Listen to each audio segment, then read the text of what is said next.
Hello there, you're on the Heart of Reddit channel. Don't forget to like this video and subscribe to the channel. Get your popcorn ready and enjoy.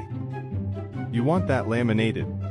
At the time, I worked in the copy center of a popular office supply store. One evening, a 30-something man came in with his Super Bowl tickets and wanted them laminated to preserve them. It's important to note that lamination does not preserve items long term. It yellows and cannot be removed from the item. Makes it difficult to determine if the item is fake and eventually falls apart and peels. Secondly, and more importantly, lamination uses heat.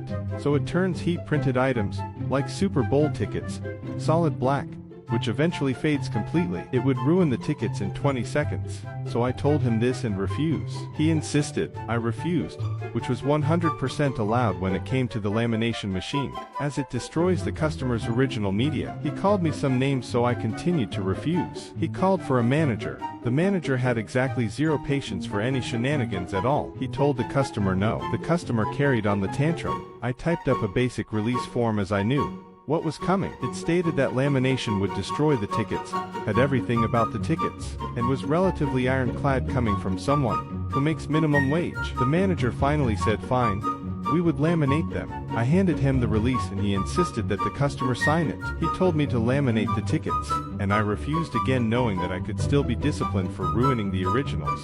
I always had the backing of management to refuse to ruin things. So the manager laminated the tickets. The tickets turned black. The customer lost his mind. The manager retreated to the locked office. The cops showed up and hauled off the customer. Corporate was not involved somehow, probably because of the cops. The customer claimed the tickets were worth over $1,000 each, but not anymore. You want the manager? Sure.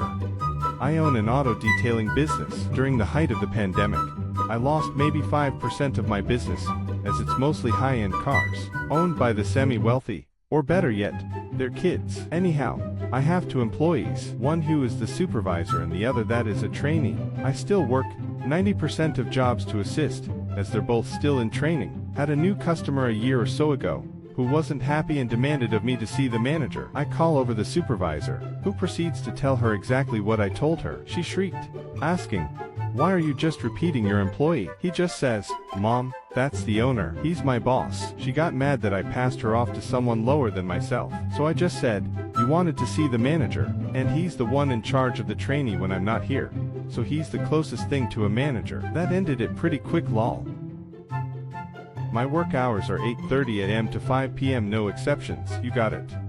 So, I work in the entertainment sector in an office setting. Sometimes the work around here slows when we get ahead of projects. Some of us live 45 minutes to an hour away from the shop, so we would come in a few minutes late and maybe leave 5 to 10 minutes early to get a start of the traffic, not watch the clock. There's times when you come to a checkpoint in your work, and it wouldn't make sense to start up the next part.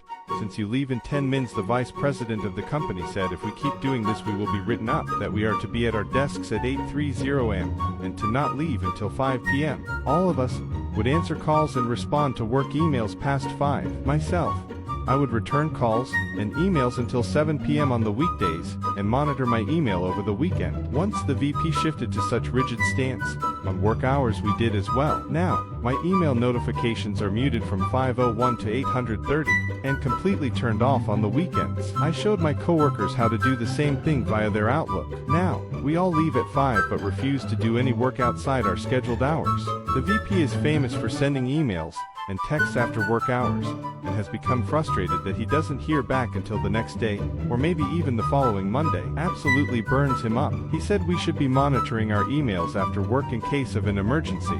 I simply said what he said. My work hours are from 8:30 am to 5 p.m, nothing more, nothing less. So over 15 minutes of work presence, he has lost all outside work our support. Everyone refuses to answer emails after 5 or on the weekends. He hates it but still hasn't budged. Just keeps saying how we need to be more company focused. I was, until you decided me leaving 10 minutes early was an issue, and I decided that I would follow his example. 8:30 to 5. You get what you wish for.